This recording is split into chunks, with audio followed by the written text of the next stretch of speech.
সূর্য আমাদেরকে আলো দেয়। পৃথিবীকে আলোকিত করাটা তার বৈশিষ্ট্য। তাকবীর সূরায় আল্লাহর কালামের প্রথম আয়াত হলো ইজা শামসু কুইরাত। সূর্য আলোহীন হবে, অর্থাৎ একদা আলোর শক্তি হারিয়ে ফেলবে, নিষ্প্রভ হবে। আল্লাহর ইচ্ছায় যখন কিয়ামত সংঘটিত হবে, ইসরাফিল আলাইহিস সালাম সিংহায় ফু দিবেন, তখন ভয়ে সূর্য বিচলিত হবে।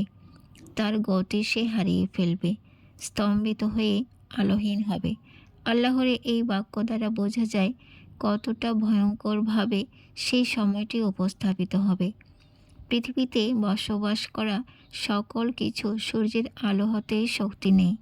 গাছপালা, শস্য, প্রাণী, মানুষ, পর্বতশৃঙ্গ সবাই সাথে সাথে অন্ধকারে নিমজ্জিত হবে। আল্লাহ তাআলা প্রথমে সূর্যের কথা বলার কারণ এই যে, সূর্য প্রথম উদাহরণ হিসেবে যদি তার আলো হারিয়ে ফেলে, তবে তো এতেই প্রতীয়মান হয় কিয়ামতকে সকলকেই ভয় পেতে হবে এবং প্রতিফল দিবস ও সকলের হিসাবের দিন নিশ্চয় আছে।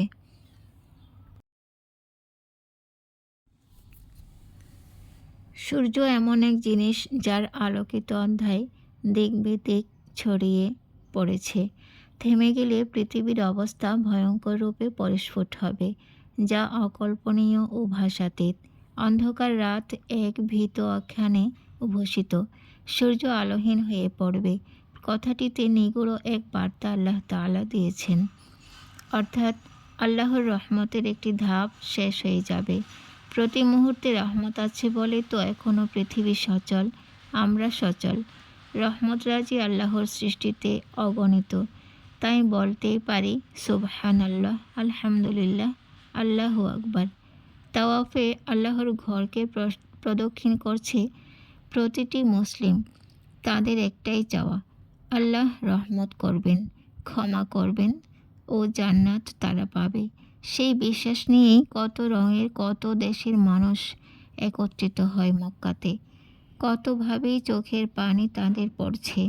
ভয়, ভীত মন, হয়তো অনেক কষ্ট নিয়ে তাদের তাওয়াফ, ইবাদত, হাত তুলে দোয়া, মনে মনে দোয়া, তেলাওয়াত, তাসবিহ পড়া, নামাজে এক কাতারে দাঁড়ানো, কেউ কষ্ট না পাওয়ার জন্য তৎপর ভূমিকা, কেউ কাউকে খাওয়াতে চাওয়া, নামাজের জায়গা ছাড় দেয়া, সহানুভূতি, সকলের মনে মায়া, চোখে মায়া। এই মুহূর্তগুলি পৃথিবীর অন্য কোথাও নেই। একটাই প্রত্যাশা কি পূরণে সকল হিংসা, বিদ্বেষ, বিভেদ, সকল অন্যায়কে দলিত মথিত করে সকলেই জান্নাতের আবহ যেন খুঁজে বেড়ায়। মুগ্ধনেত্রে একনিষ্ঠ হয়ে আল্লাহর ঘরকে দেখে দেখে নয়ন জোড়ায়। মনে হয় বুঝি আল্লাহ তার কত কত কাছে। মানবের প্রতিটি আবেদন শুনছেন চুপ হয়ে। অনড় সেই গিলাফের প্রতিভ যেন আহ্বান করছে, বলো বান্দা, আরও বলো। এই ঘর তোমাদের সহানুভূতি, সংশয়, সংকল্প, সংহতি, সমাবর্তন, ভালোবাসার জান্নাত এর প্রতিশ্রুতি ও নিশ্চয়তা। আছে নিরাপত্তা, আছে সকল চাওয়ার আশ্বাস। সেই বায়তুল্লাহ শরীফ, যার কথা ছোট সময়ে দেখেছে সবাই, মনে লালন করছে, যাবে একদিন তথায়। নয়ন জোড়ানো আকুতিতে এঁকেছিল ঘরটি, কেউ হৃদয়ে স্থান দিয়েছিল, কেউ অনেক কষ্ট কথা বলতেই ছুটে যায় সেই পূর্ণ জায়গা যেখানে আল্লাহর প্রিয় নবী মুহাম্মদ সাল্লাল্লাহু আলাইহি ওয়াসাল্লাম ও অনেক নবী, রাসূল, পুণ্যাত্মা, সকল আদি মানব মানবী, সাহাবায়ে কেরাম, রাসূলের সাথী, শাহাদত বরণকারী অনেক প্রিয় ব্যক্তিত্ব আছেন। রক্ত ঝরানো, যুদ্ধ করা সেই আবেগ ও ইমানি চেতনার ইসলাম প্রতিষ্ঠার পূর্ণভূমির মক্কা প্রান্তরের একদম নিকটবর্তী হয়ে বান্দাগুলো আল্লাহর প্রশংসা করছে। সত্যিই তুমি মহান অধিপতি আল্লাহ, তোমার প্রশংসার শেষ নাই, তাই তাওয়াফের শেষ নাই। সেই রাসূল সাল্লাল্লাহু আলাইহি ওয়াসাল্লাম কতভাবে অপদস্থ, অপমানিত হয়ে আজ আমাদের জন্য সৌভাগ্যকে নিয়ে এসেছেন। সেই মক্কা ছিল পাপে নিমজ্জিত, গোত্রে গোত্রে ঝগড়া ছিল নিত্যদিনের। মূর্তিকে খুশি করলেই যেন তারা পরজীবনে সুখ পাবে, তাই মানত হিসেবে জীবন্ত কবর দিত কন্যা শিশুকে। হিংসা, জুলুম, অত্যাচার, বেভিচার, হত্যা, শিরক মাত্রা ছাড়িয়ে যাওয়া সেই জাতির জন্য রহমতের প্রতীক হিসেবে মহানবী সাল্লাল্লাহু আলাইহি ওয়াসাল্লাম সেই জাতির জন্য প্রেরিত হলেন। তার উপর বিশ্ব শান্তির জন্য কোরআনুল করিম নাজিল হলো। আল্লাহর কলেমার বার্তা ছড়ানো পূর্ণ নগরীতে আল্লাহর বায়তুল্লাহ শরীফ দেখতে তাই সবার এক দাবি যেন। আল্লাহর অনেক অনেক প্রশংসা করার পরেও মনে হয় যেন কিছুই বলা হলো না, কি যেন বলা হয়ে ওঠেনি।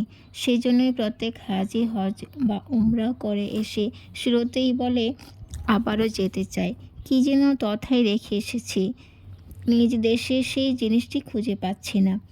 আর সেই জিনিসটি হলো আল্লাহ ও তার রাসূলের প্রতি ভালোবাসা। সেই রহস্য ঘেরা কালো গিলাফের ভালোবাসা যে সেই হাজির সাথে নিয়ে এসেছে, ঘূর্ণাক্ষরেও তা টের পায় না। চলে আসার পরে শুধুই বলে, আহা, আবারও কিসের টানে বায়তুল্লাহ যেতে মন আনচান করছে।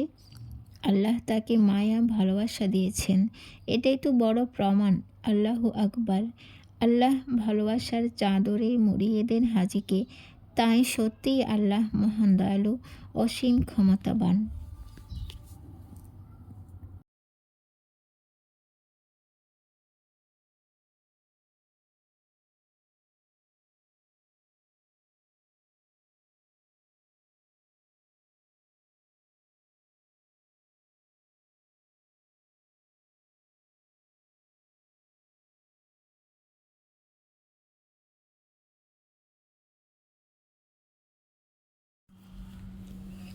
আমার আব্বু যখন প্রথম হজ করে ফিরে আসলো, প্রথম কথাটা শুনবার জন্য আমরা অধীর আগ্রহে সময় গুনছিলাম।